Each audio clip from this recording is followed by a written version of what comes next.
ದೈವದ ಭಂಡಾರದ ಮೆರವಣಿಗೆಯ ವೇಳೆ ಕಾಲು ಸಂಕ ಮುರಿದು ಬಿದ್ದಿದೆ. ದಕ್ಷಿಣ ಕನ್ನಡ ಜಿಲ್ಲೆಯ ಮೂಡುಬಿದಿರೆ ತಾಲೂಕಿನ ಪುಚ್ಚೆಮೊಗರಲ್ಲಿ ನಡೆದಿರತಕ್ಕಂತಹ ಘಟನೆ ಅದು.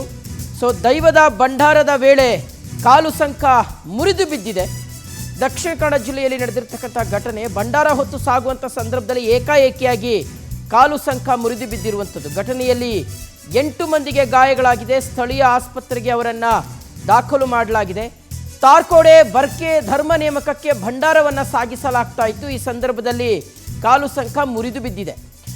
ಘಟನೆಯಲ್ಲಿ ಸುನಿಲ್ ಶೆಟ್ಟಿ, ಲೋಕೇಶ್ ಭಂಡಾರಿ ಸೇರಿದಂತೆ 8 ಜನರಿಗೆ ಗಾಯಗಳಾಗಿದೆ.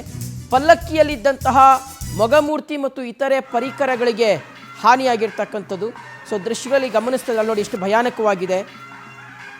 ಭಯಾನಕವಾಗಿದೆ ನೋಡಿ ಅದು ವಿಜುವಲ್ಸ್. ಮೈ ಗಾಡ್, ಅಲ್ಲಿ ನೋಡಿ, ಭಂಡಾರವನ್ನು ಸಾಗಿಸುವಂಥ ಸಂದರ್ಭದಲ್ಲಿ, ದೇವರ ಭಂಡಾರವನ್ನು ಸಾಗಿಸುವಂಥ ಸಂದರ್ಭದಲ್ಲಿ ಏಕಾಏಕಿಯಾಗಿ ಆ ಕಾಲು ಸಂಕ ಮುರಿದು ಬಿದ್ದಿರುವಂಥದ್ದು. ಒಂದು ತುಂಬ ಹಳೆಯದ್ದಾಗಿರಬಹುದು ಅಥವಾ ಶಿಥಿಲಾವಸ್ಥೆಗೆ ತಲುಪಿರಬಹುದು. ಹಾಗಾಗಿ ಅದ್ರ ಮೇಲೆ ಒಂದು ಸ್ವಲ್ಪ ಜನರು ಓಡಾಡಿದ ತಕ್ಷಣ ಆ ವೆಯ್ಟ್ಗೆ ಏನಾಗಿದೆ, ಅದು ಮುರಿದು ಬಿದ್ದಿದೆ. ಸುಮಾರು 8 ಜನರಿಗೆ ಗಂಭೀರವಾಗಿರ್ತಕ್ಕಂಥ ಗಾಯಗಳಾಗಿದೆ.